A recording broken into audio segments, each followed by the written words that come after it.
आज हम लोग जो पढ़ने वाले हैं वो ये है। महर्षि सुश्रुत जी के अनुसार कौन से ऋतु में कौन से दोष का संचय होता है, अर्थात कौन से दोष इकट्ठा होता है, और कौन से ऋतु में कौन से दोष का प्रकोप होता है, वो कैसे होता है, वो हम इसके पीछे का साइंस जानेंगे महर्षि सुश्रुत जी के अनुसार।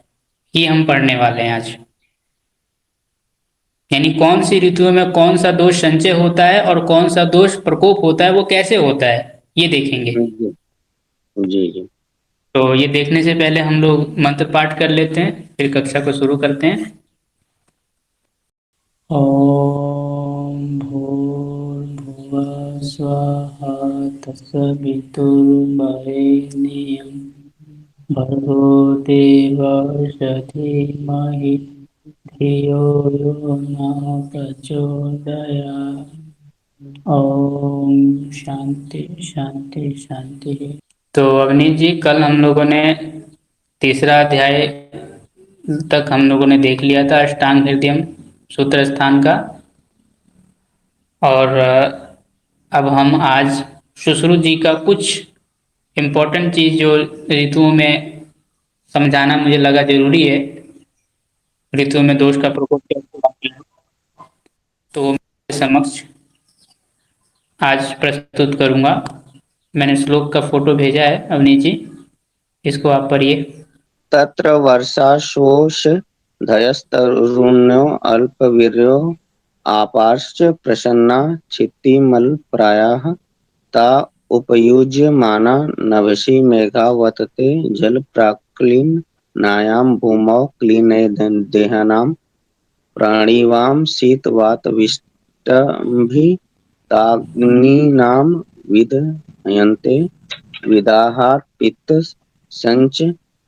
संचयमापादयन्ति स संचयः शरदि प्रवीरमेघे वियत्युपशुष्यति पंकेऽर्क किरण प्रविलयलायति पैतिकान् व्याधिन् जनयति। तो वर्षा ऋतु में पित्त का संचय होता है और वो कैसे होता है ये बताना चाह रहे हैं महर्षि सुश्रुत जी। और शरद ऋतु में पित्त का प्रकोप कैसे हो जाता है। तो वर्षा ऋतु में होता क्या है कि जो इस समय औषधियों के पत्ते वगैरह सब नई नई औषधियाँ इसमें उत्पन्न होती हैं।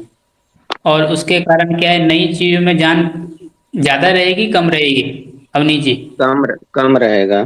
कम रहेगी, नई नई चीज उगती है, नई नई वनस्पतियां उगती है, तो इसके अंदर शुरुआत में उसके अंदर बल कम रहती है प्रभाव से। जी जी। और उस समय वर्षा ऋतु में जल भी दूषित हुआ पड़ा रहता है, धूल मिट्टी ये सब चीजें से।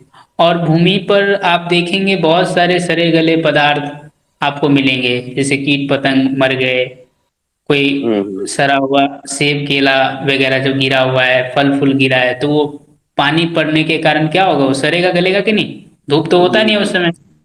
नहीं तो नहीं। भूमि जो है सड़े गले पदार्थों से युक्त होता है इस समय। और इस समय पर भूमि सड़े गले पदार्थों से युक्त होता है, तो इस समय पर यदि हम और बाहर भी नमी होता है वर्षा ऋतु में, और वो नमी हमारे अंदर भी होता है, हमारे शरीर में भी नमी होता है। तो इस समय पर जब हम कोई भोजन, कोई औषधि, कोई जल यदि हम लेते हैं, तो वो हमारे शरीर भी आद्र युक्त है।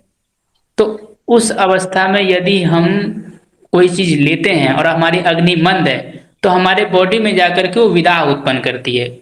विदाह का मतलब होता है जलन। और वो जो विदाह है, विदाह के कारण पित्त क्या होता है, संचित होता है।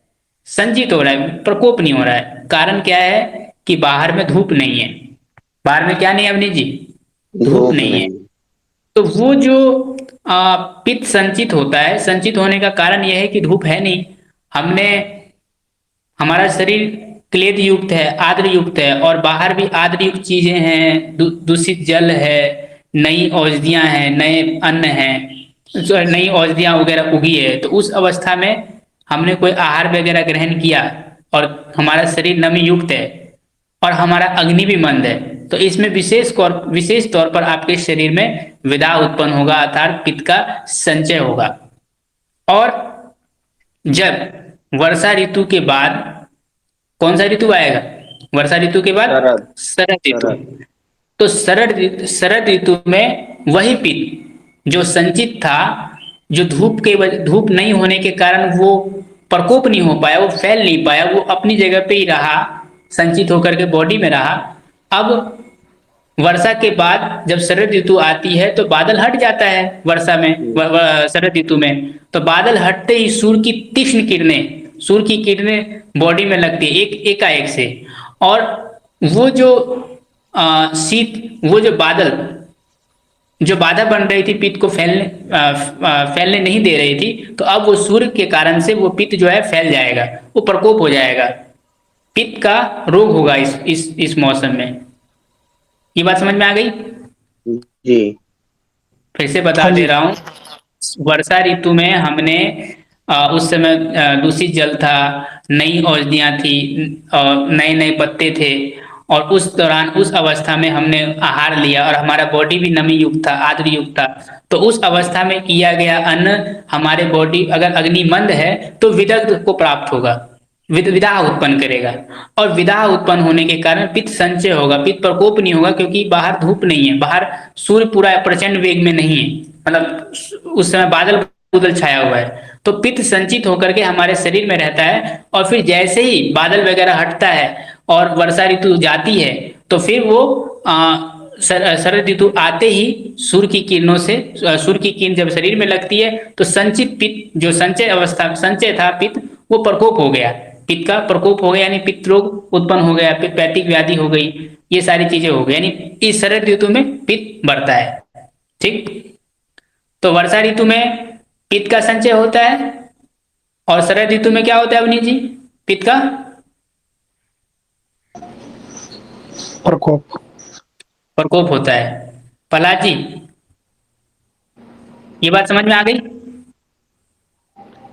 आवाज कर रही थी, आ नहीं रही थी आपकी। वर्षा ऋतु में पित्त का संचय होता है, और शरद ऋतु में पित्त का प्रकोप होता है। कैसे होता है ये बात समझ में आ गया? जी। ठीक है, अब आगे बढ़ते हैं। जी जी जी। आगे बढ़िए।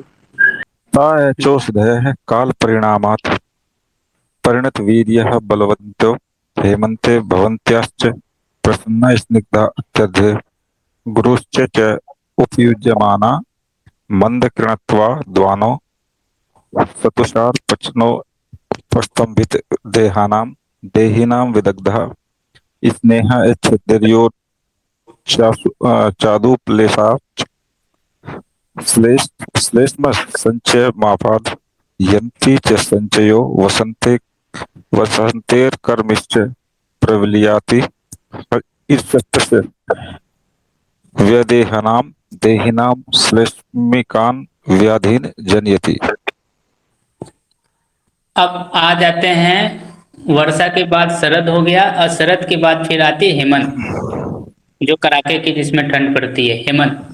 अब हेमंत के मौसम में क्या होता है कि परिणाम से वही औषधियाँ जो शरद ऋतु में पित्त को प्रकोप कर रही थी, वही औषधियाँ जब हेमंत में आती हैं, तो हेमंत ऋतु के समय में परिणाम से, काल के प्रभाव के कारण से, उस समय उस औषधियों में, उस अन्न में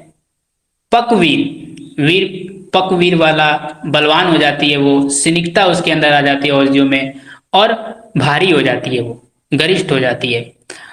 और जल भी साफ हो जाता है, निर्मल हो जाता है, जल में भी सिनिकता आती है और भारी हो जाता है। इस अवस्था में यदि हम कोई वो औषधियाँ, वो आहार, वो हम ग्रहण करते हैं, तो सूर्य उस समय क्या रहता है, ठंडी के मौसम में सूर्य उस समय शक्ति कम रहती है उसके अंदर, सूर्य की शक्तिहीन किरणों के कारण।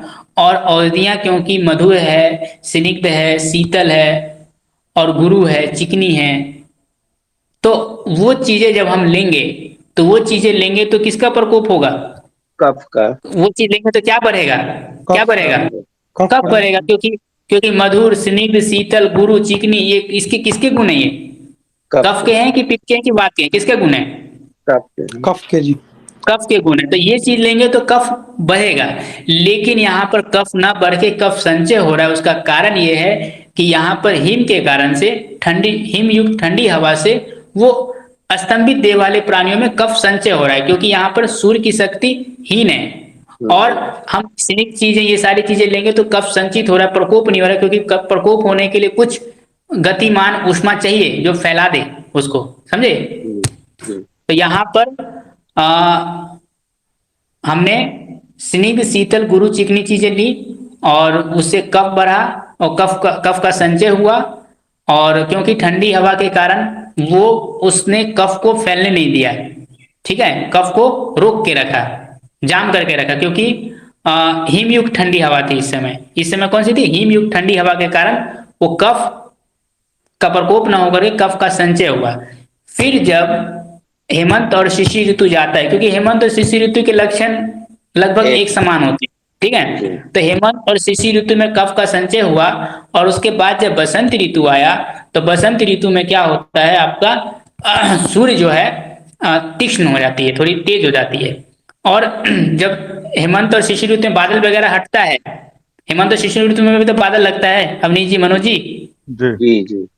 तो हेमंत और शिशिर ऋतु में बादल हटने के बाद जब सूर्य लगती है बॉडी में, तो उससे जो संचित कफ था, अब संचित कफ वो पिघलने लगता है सूर्य की उष्मा से। ऐसे ही जैसे बर्फ सूर्य के ताप से क्या होता है, पिघल पिघल के टप टप गिरता है कि नहीं गिरता है। जी।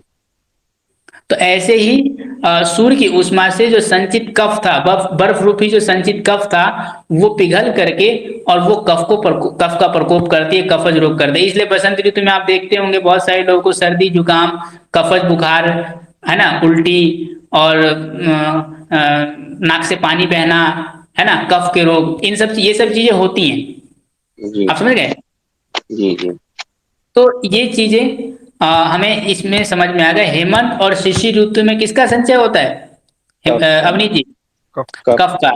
और प्रकोप किसका होता है, प्रकोप किस में होता है, मतलब बसंत ऋतु में किसका प्रकोप होता है, बसंत ऋतु में। तो बसंत ऋतु में कफ का प्रकोप होता है। अब आगे बढ़िए। एवोषधये निदाने निस्सारा रुक्षा अतिः मात्रम लवध्यो भवन्त्यापश्च ता उपयुज्यमाना सूर्य प्रतापो पशोषित देहानां देहिनां रोच्याक्षलद दत्वा देशवाद्य वायोः संचयमापदयन्ति स संचये प्रावर्षि चात्यर्थे जलो प्रक्रियाणां भौमो क्लिंच देहानां प्रेणिनां शीत वात वर्षेरितो वातिकान् व्याधिन जनयति एवमेष दोषाणां संचय प्रकोप हेतु रुक्त है। हमने बसंत में कफ का प्रकोप देख लिया, ठीक है।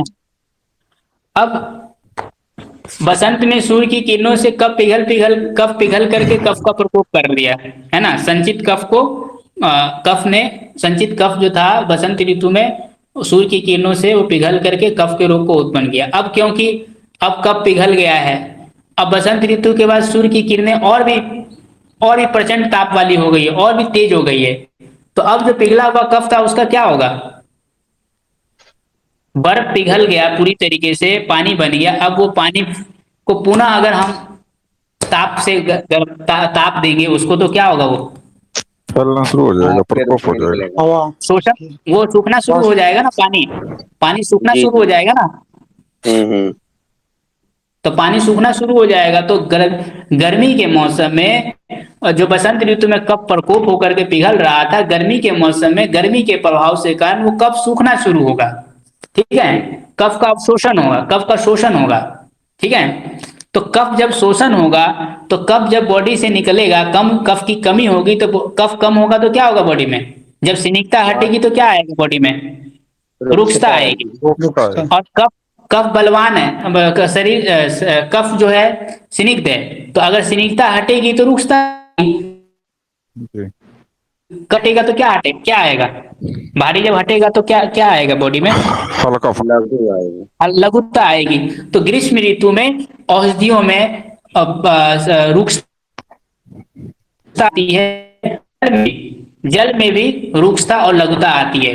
तो उस तरीके का हम आहार, उस तरीके का जलपान यदि हम करते हैं तो वही गुण हमारे, अब हमारे बॉडी में भी जो कफ था वो हमारे बॉडी से सूर्य की ऊष्मा के कारण हमारे बॉडी का कफ बहुत सारा शोषण हुआ, तो हमारे बॉडी में भी क्या आ गई, रुक्षता आ गई, लघुता आ गई। क्या आ गई, रुक्षता आ गई, लघुता आ गई। और रुक्षता लघुता आएगी तो बॉडी में क्या आएगा, वीकनेस आएगी नहीं आएगी। आप जी उपवास वगैरह करने लगे लंबे समय तक, थोड़ा बल कम होता है कि नहीं होता है, कमजोरी लगती है कि नहीं लगती है रुक्षता लघुता आने से।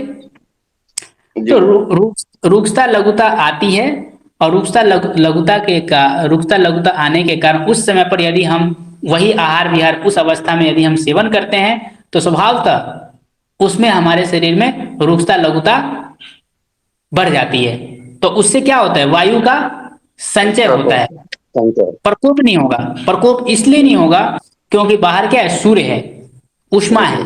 तो ऊष्मा ने क्या किया, उस वात का संचय करके वहीं पे रोक के रखा कि भाई रुके रहो अभी तुम, समझे।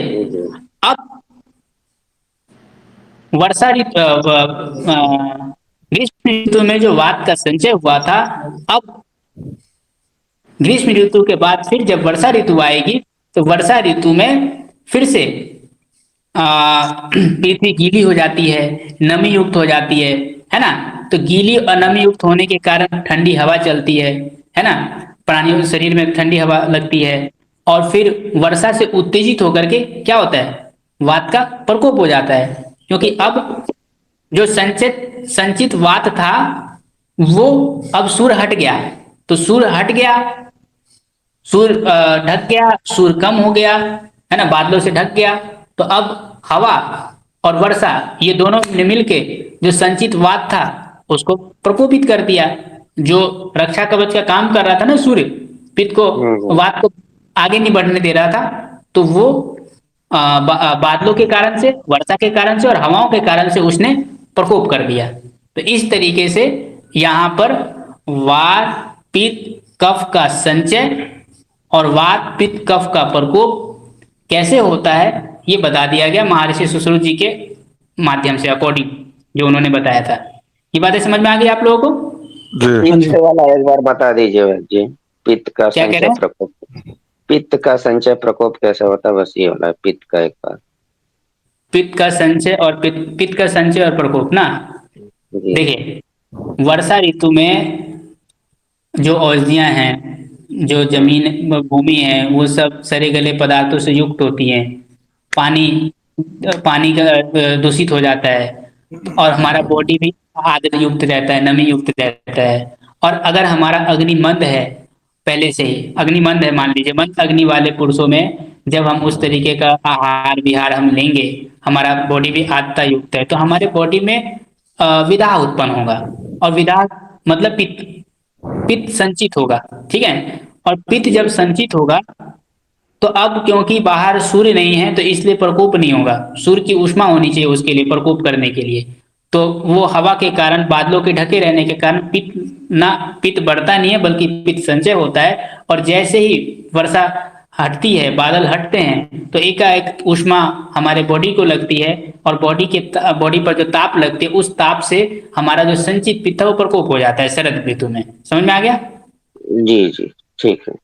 और एक चीज और मैं कहना चाहूंगा, अगर जिसकी अग्नि अच्छी है, बढ़िया है, उनमें ये पित्त जरूरी नहीं है संचय हो, उसमें जरूरी नहीं है कि ये शरद ऋतु में पित्त का प्रकोप हो, ये स्वभावतः बातें हो रही हैं। इसीलिए यदि आप वर्षा ऋतु में, ग्रीष्म ऋतु में जो भी आहार और विहार बातें बताई गई, ये सब आप इनसे बचने के लिए बातें बताई गई है। आप समझ रहे हैं? जो व्यक्ति वर्षा ऋतु का आहार विहार पालन करेगा उसको वर्षा ऋतु जन्य रोग नहीं होगा। जो व्यक्ति ग्रीष्म ऋतु में आहार, जैसे मान लो ग्रीष्म ऋतु में क्या बढ़ रही है, रुक्षता बढ़ रही है, लघुता बढ़ रही है ना, कमजोरी बढ़ रही है, तो इसके लिए क्या बताया भागवत जी ने कि भैंस का दूध पियो। भैंस का दूध में क्या होती है, सिनिकता होती है। हम विपरीत कर रहे हैं ना, जी जी, विपरीत ला रहे हैं, सिनिकता होती है, और थोड़ा सा शरीर में बल भी देता है ना। तो ये सारी चीजें कर रही है। उष्णता होती है ग्रीष्म ऋतु में, उष्णता के लिए शीतल पेय हम लोग लेते हैं। पित्त संचय हो रहा है, तो संचय अवस्था में ही तो हम काम कर रहे हैं ना, सॉरी बात संचय हो रहा है तो तो ये बातें आपको ध्यान रखना है, ठीक है। इनमें से किन्हीं को कुछ पूछना है? नहीं तो नहीं जी, ग्रीष्म ऋतु का, जी बोलिए। नहीं जी, नहीं। ग्रीष्म ऋतु का जो आपका आहार विहार है, कुछ काल को देखते हुए हम लोग उस तरीके का रख रहे हैं, और संचय अवस्था में ही हम लोग ऐसा कर रहे हैं जिससे वात का प्रकोप हमें ना हो, ठीक है। जी हाँ जी। घी वगैरह ले रहे हैं ना, ग्रीष्म ऋतु में घी ले रहे हैं, दूध ले रहे हैं। वर्षा ऋतु में हमारा जो आहार विहार होगा त्रिदोष को शांत करने वाला होना चाहिए। ऐसा आहार हो जो लघु हो और तीनों दोषों पे काम करे, क्योंकि वर्षा ऋतु में देखा जाए तो तीनों दोष का प्रकोप होता है, वात पित्त कफ तीनों का। लेकिन प्रधानता तौर पे हम बता रहे हैं कि प्रधानता से देखा जाए तो वात की प्रधानता रहती है, समझे कि नहीं। ऐसा नहीं है कि जी वर्षा ऋतु में केवल वात का ही प्रकोप होता है, पित्त का भी होता है, कफ का भी होता है, लेकिन वात की प्रधानता रहती है, इसलिए हम वहां पे प्राय करके कहते हैं वात का प्रकोप होता है, समझे। जी और ये जो औषधियों में जो सिनिकता जो बताए ना, हेमंत ऋतु में मान लो सिनिकता बढ़ जाती है, औषधियों में परिपक्व हो जाती है। तो ये कहने का मतलब सभी में, लेकिन अगर कोई पदार्थ मधुर है तो उसमें मधुरता अधिकांश से तीखा वाले पदार्थ से ज्यादा होगी या कम होगी? ज्यादा होगी। तीखा में कम होगी मधुरता, सिनिकता। जी आप समझ रहे हैं? क्योंकि अवनी जी समझ में आया है? हाँ जी हाँ जी जी। क्योंकि पदार्थ क्या है, पंच भौतिक है।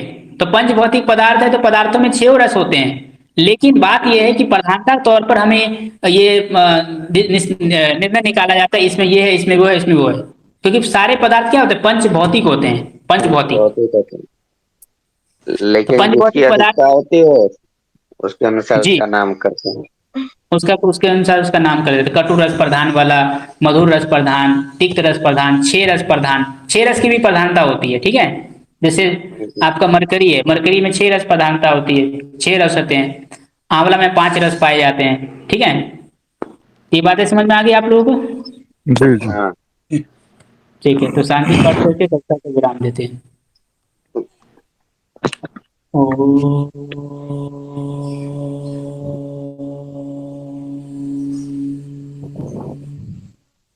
शांति शांति शांति।